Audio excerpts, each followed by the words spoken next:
Day 243 of the Trump administration will be remembered for Donald Trump's appearance on the world stage, in part because he declared his America First policy in front of the United Nations.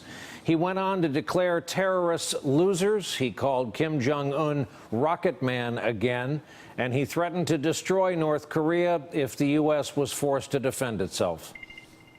The United States has great strength and patience, but if it is forced to defend itself or its allies, we will have no choice but to totally destroy North Korea. Rocket Man is on a suicide mission for himself and for his regime. The Iran deal was one of the worst and most one-sided transactions the United States has ever entered into. Frankly, that deal is an embarrassment to the United States, and I don't think you've heard the last of it, believe me. Major portions of the world are in conflict, and some, in fact, are going to hell. The United States and our allies are working together throughout the Middle East to crush the loser terrorists and stop the reemergence of safe havens they use to launch attacks on all of our people. Our White House correspondent Hallie Jackson reported tonight that there was an audible reaction to Trump's threat to destroy North Korea. He called out several other nations. He saved his toughest language for North Korea and Iran. Then the depraved regime in North Korea, band of criminals, hostile behavior.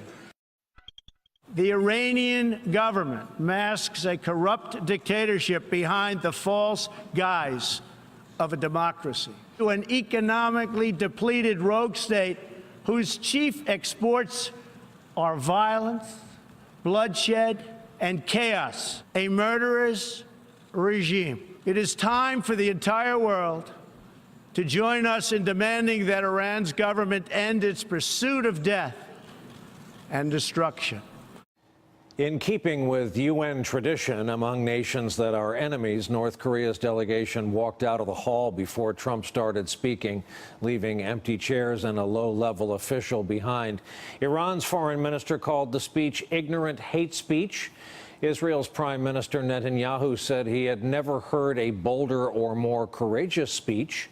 And the foreign minister of Sweden called it a bombastic nationalist speech.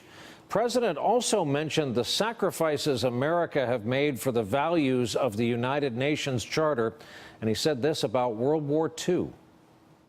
It is an eternal credit to the American character that even after we and our allies emerged victorious from the bloodiest war in history, we did not seek territorial expansion. A lot to talk about tonight. Let's turn to our leadoff panel. Jeremy Bash is with us, former chief of staff at the Pentagon and CIA, also former counsel to House Intel. Anita Kumar is with us here in New York, White House correspondent for McClatchy Newspapers. And Eli Stokols is with us, White House reporter for the Wall Street Journal and an MSNBC political analyst. Eli, you go first. What was that we witnessed today? It was a lot of machismo and bombast sort of presented as a foreign policy. I don't know that talking tough and trying to intimidate world leaders has ever really worked as a foreign policy, but that's what the leaders of all these other countries saw. And there is such a wide gulf between the rhetoric and the reality here. There are a couple examples. He said we have to call out the enablers, the people who are enabling these rogue regimes. But the president didn't do that himself in the speech. The only time he mentioned Russia, the only time he mentioned China, it was to thank them for supporting sanctions resolutions at the UN. He said nothing about their role supporting Assad, propping up North Korea. He's talking about the Iran deal. The tell was when he said, it's one of the worst deals. You haven't heard the last of it. Believe me. Believe me means, yeah, this is bluster. Because what has the Trump administration done on the Iran deal?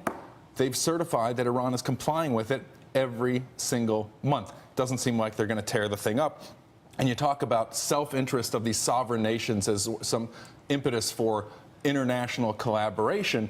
He forgets that the people who are sort of abiding by this theory of self-interest, sovereign nations, nation states doing what's in their own best interest, those are all the countries that he did call out by name. Maduro in Venezuela, Assad, Kim Jong-un. So there's a lot of incoherence in the speech and just so much noise and loudness that it was really stunning. Maybe not stunning for people who heard this president over the course of the campaign, who have listened to him every day of this presidency, but in that setting, for that audience, this was something that I don't know that we've ever really seen before. I want to quote Anita and how she summed it up in her lead for McClatchy newspapers. President Donald Trump delivered the message of the voters who elected him. In other words, in front of that iconic emerald stone, which he has criticized as cheap and offered to redo, standing there before 139 member nations, you saw him talking to his base. I sure did. I mean, if you followed him on the campaign, you heard exactly what he said then. He talked about the populist nationalist message. We're in it for ourselves, America first. He used that almost one time, but that's exactly what people wanted to hear. And, you know, I have to say over the last few months that people have gotten a little disillusioned, some of his supporters. Mostly they like him, they still support him, but there have been a couple things, Afghanistan, different things that he's done where healthcare failing to right, repeal where they and thought, replace. is this really the guy? And I talked to people today who said, oh yeah, this is Trump. This is the guy. They were worried about him, but they heard him today, and it was exactly who they thought they elected. Jeremy, look at it from the other way. If you were in your old jobs at either Pentagon or CIA, how would you have received this speech? Well, Brian, I think I would have first tried to reassure my best allies in the world, those in NATO, those are our treaty partners in Asia, and reassure them that despite the rhetoric of America first, America was not abdicating our global leadership position. You know, I think that's a difficult position that many in our government feel because the commander-in-chief is espousing this us versus them mentality, really this neo-isolationism, drawing up the drawbridge and saying that we're going to fend for ourselves.